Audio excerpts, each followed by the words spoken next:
Hi guys, today I'm going to be showing you an updated tutorial on how I make my ears. To start off, I start with a really nice fur that is preferably really dense, because when you shave it, if it's not very dense, it's going to show. Then I went ahead and cut it out in the shape I wanted. In this case, I did cow ears. For cow ears, it's kind of hard to do the spots because they tend to bleed, especially when it's white and a vibrant color like black or red or any color basically that isn't like pink. So basically I decided I wanted to try a way that I've seen fur suit makers do, which is where they basically sew in the other colors. So here you see me, I kind of traced out the design I wanted, and I went ahead and cut it out of the ears. And then I went ahead and traced it on the white fabric, which is the fabric I want to be the contrasting color, basically. If you're doing it with other colors, you could do like the ears white and the spots be black or anything like that. But in this case, I wanted the ears to be red and the spots to be white.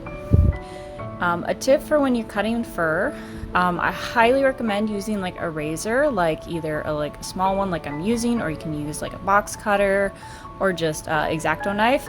Important thing is that it has to be very sharp, and you should be very careful with it. You can also use some small scissors to like cut it out. You can see right here I'm doing that. The key though is you don't want to accidentally cut the length of fur, because then it's gonna be patchy. Next, I went ahead and I hand sewed on all little spots.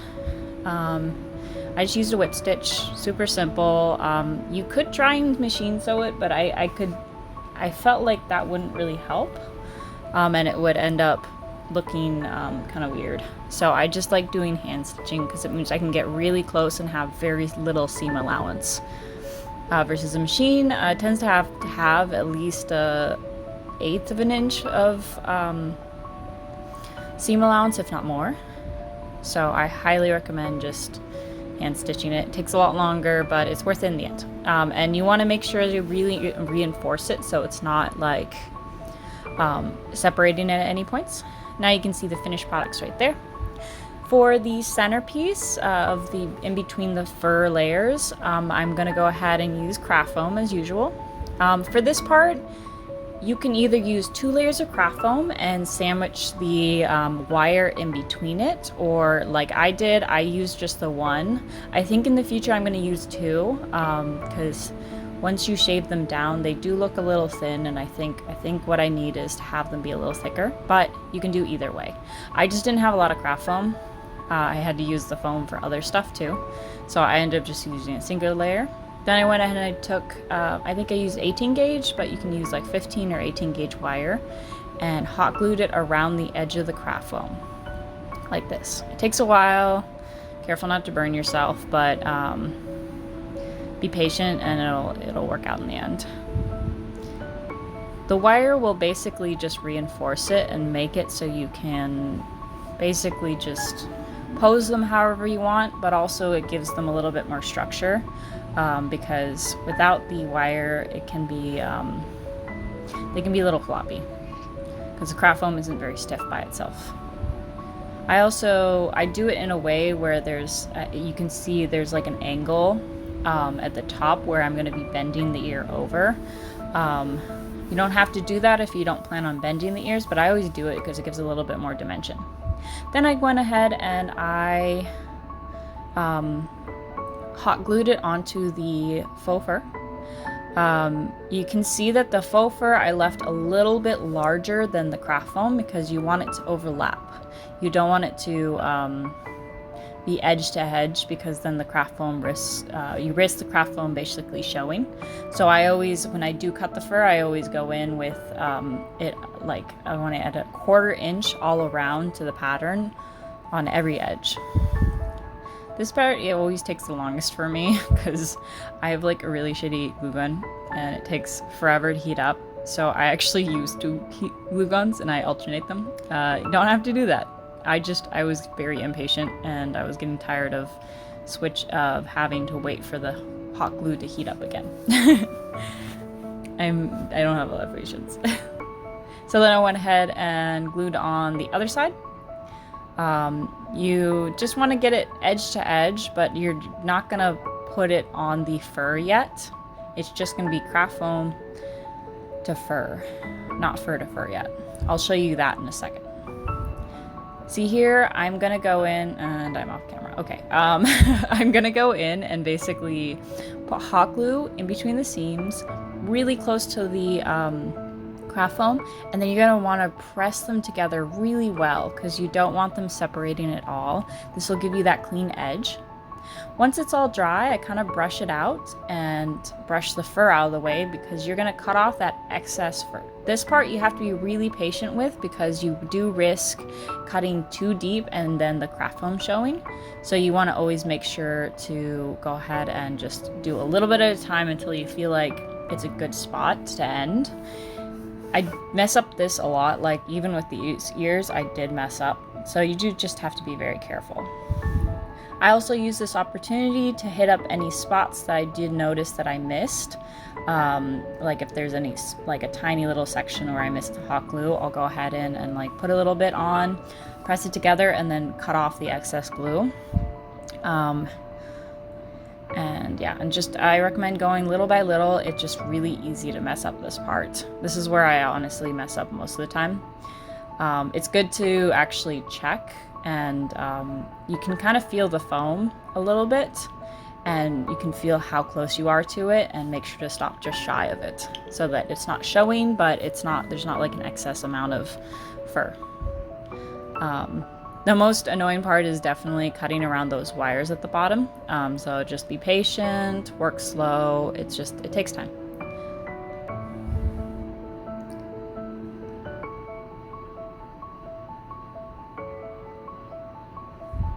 So these specific ears are actually for my Mooshroom cosplay from Minecraft. So I also will be showing you how I made my little Mooshroom like horns to go with these ears. So this is kind of a 2-in-1 video. It's an updated ear tutorial, but also a tutorial on how I made these specific horns. Next up, you're going to move on to the shaving. So you're going to kind of like push all the fur out of the way, except for the parts you don't want to shave. Then you're going to go in and kind of just touch it up, going one way usually, and then I usually use a 1 guard. That's usually the length I like. In this case, I did have to go over it a few times because I tried cutting it to number 2 guard because I kind of wanted to see how that looked, because I wanted to, you know, like the Highland cows with like really fluffy ears. I kind of wanted to do that, but it wasn't really working, so I did end up switching to a 1 guard in the end. And I just usually go like pretty much every direction to make sure it's all even. I'll brush through a few times and kind of like see if I missed any spots and touch those up. And I also make sure to get the little edges. When I'm finished, I do go in with scissors and I clean up the edges because they are going to be a little rounded. So here you can see what it looks like with the 2 guard. It didn't look bad. It's really cute if you do want like some fluffier ears, but I ended up not really liking it in the end when I like put on the wig and stuff. So this part's honestly just personal preference. I just recommend either a 2 guard or a 1 guard.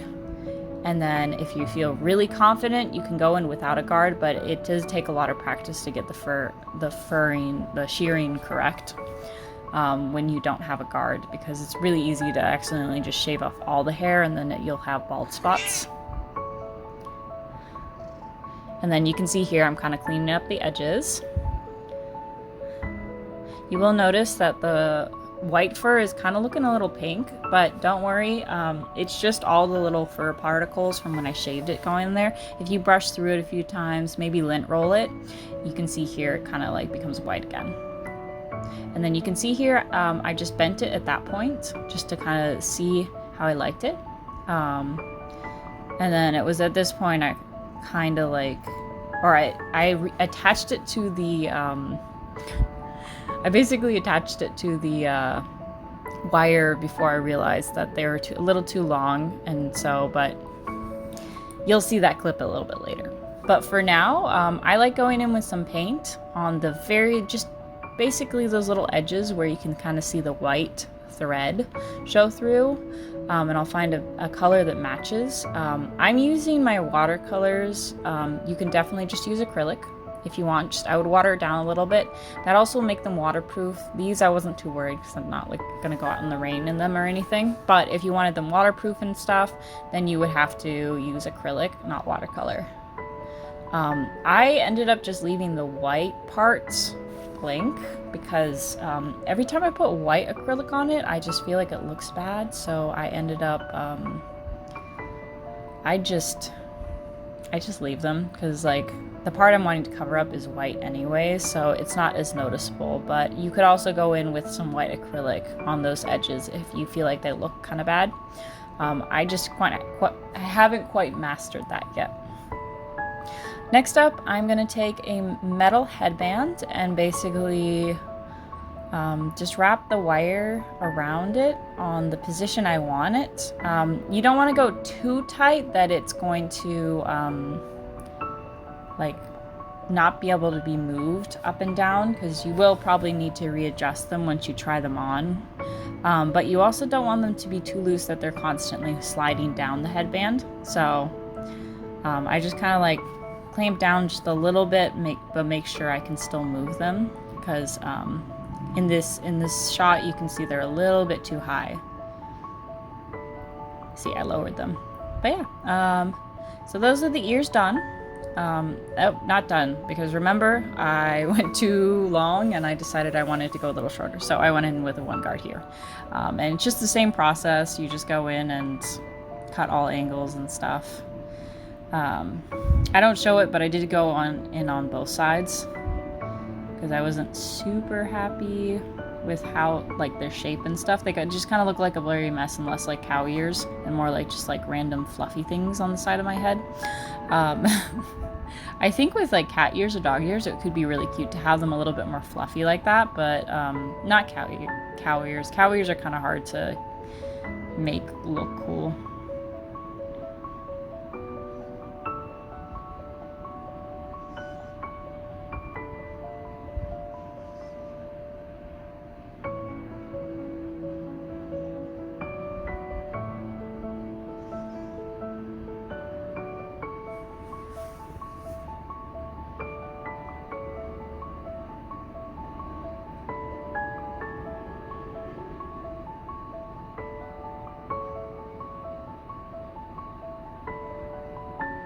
And I just went ahead and bent them back and shaped them how I wanted. And then Honey wanted to be a part of it. Next up, we're making the little Mooshroom cow ear things. First, I started off with this little template. I just used like a square grid and then like marked out what looked like a nice mushroom to me. But you can make the pattern however you want. You can use like even like that math paper probably would work great for this. But you're gonna cut out 2 of them on, that is PVC board. You could also use craft foam if you wanted. Craft foam isn't gonna be as sturdy. PVC board is basically kind of what they make the PVC pipes out of and everything. It's like a thermoplastic and stuff, but it's just very like resistant and stuff. In this case, I was able to cut it with scissors because it's thin enough, but if you do get a thicker variety, you may need to just use like a razor like I'm doing here. But it's really easy to cut, like it just kind of snaps off. It's really cool. But yeah, then I just cut out the shapes.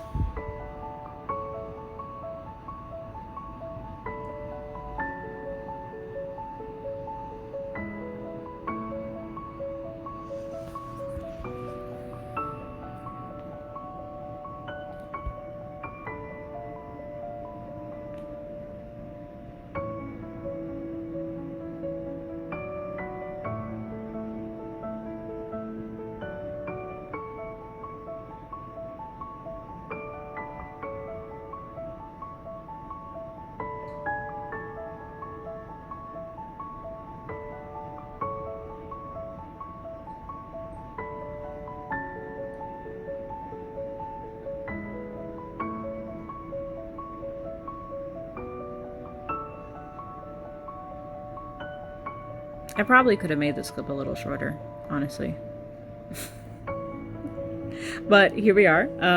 Next I'm gonna actually mark where I'm gonna be cutting like a little slit at the bottom of one mushroom and then at the top of the other. You're also gonna like remove just like basically the tiniest amount on either side. Just kind of like that. And that is so you can actually put them together. It may take a few tries to get it completely correct, but yeah.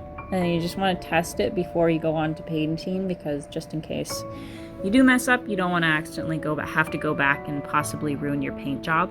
But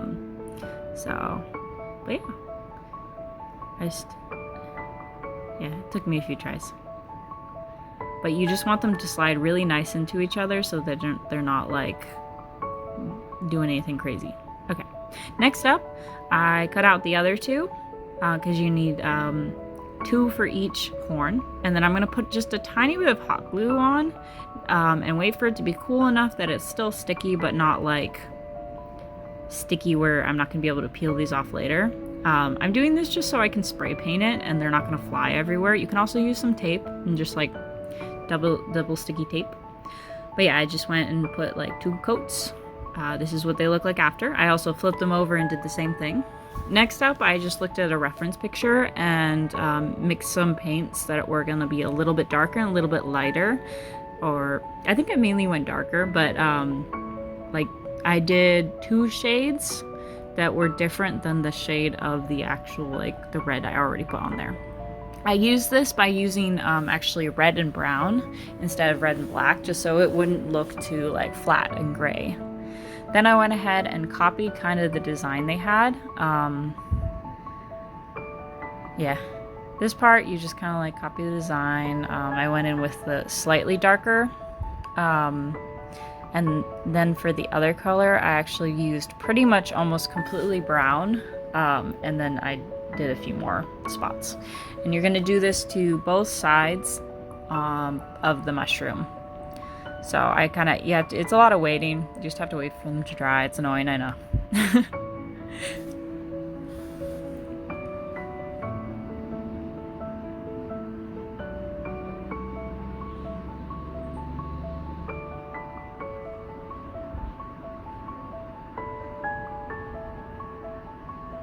I just ended up repeating the design over and over again for each side and each mushroom, just because that's kind of what Minecraft does, but it's totally up to you. Then I went in with some white and actually added the spots as well. You can see where I put the darker and the lighter reds and stuff. Then I went in and I mixed like a tan color for the stem of the mushroom and just painted those guys. Once it was dry, I went in with a darker one and also added some of those details you can see here.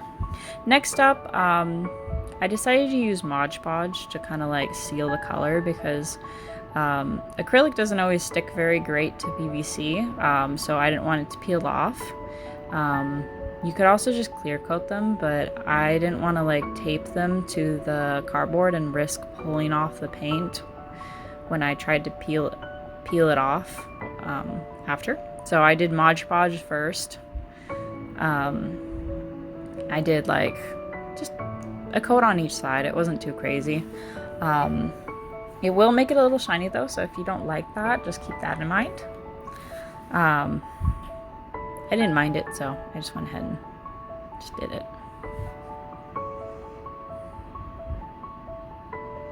Once dry, I flipped them over and did the same thing to the back.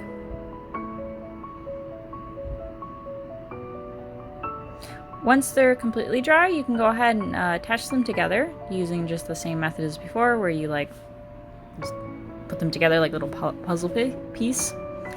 And then, yeah, it took me a few tries because it was like the paint was being a little bit sticky and stuff, even though it was dry. So you just gotta be patient. If need be, you can always retouch it after.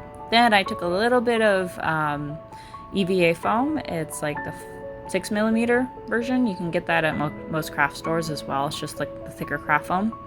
And I went ahead and cut kind of like a little cross on it And I used E6000 because that's what I had. I didn't have any super glue, but I would just use super glue. Super glue is easier. I'm just kind of using what I had in my house, and I literally looked everywhere. I could not find my my super glue. So you're gonna just press it in there. Give it like a little bit of a base. It'll also keep it the bottom parts like kind of straight without having to glue them together. And then you're gonna let that dry. Oh, and then of course do the same thing to the other one. There you go. Then I went ahead, once it was fully dry, I went ahead and just painted the base. I also touched up where I saw a little bit of paint kind of chip off or peel off. And I'm just using that same tan color.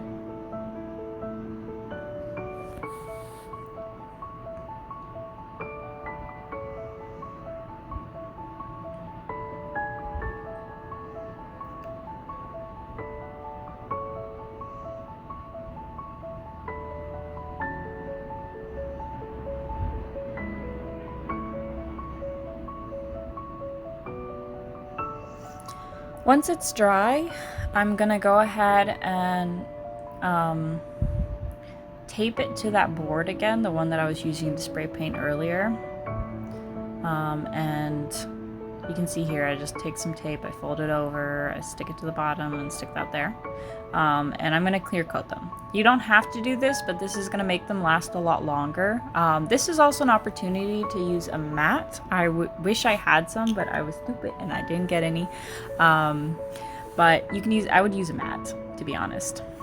Okay, and then for this part, I used contact cement, which is like an adhesive-based kind of, or it's adhesive that's like based on contact. So the way it works is you put it on one thing that you want to glue to the other thing, and you put it on the thing that you want to glue to, which you can see I'm putting some on the headband itself. I find it's just really strong, a lot stronger than super glue, and it's a lot more like, it withstands a lot of flexibility and stuff, versus super glue kind of just like hardens and it ends up cracking.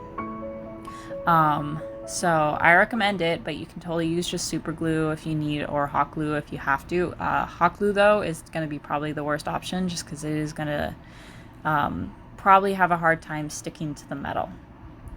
Next up, I did cut out those little squares out of craft foam, just to like, basically I'm going to be sandwiching the pieces in between the headband, or I'm going to sandwich the headband in between the small pieces of craft foam, as you can see here, as well as the mushroom. And it'll kind of just reinforce it, give it a little bit more of a base to hold on to, so you don't have to worry about them popping off. And for this part, just make sure you're 100% okay with the placement. You can see here I'm trying to be really precise and double check, because once these guys are glued on, they're not adjustable like the ears. So I would mark it on the headband. But yeah, so I just stick them on. This is what they look like. I'm pretty happy with them, to be honest. I'm like kind of obsessed with this look. You can see them right here. But yeah, let me know if you have any questions. Thank you for watching, and I always appreciate y'all's support.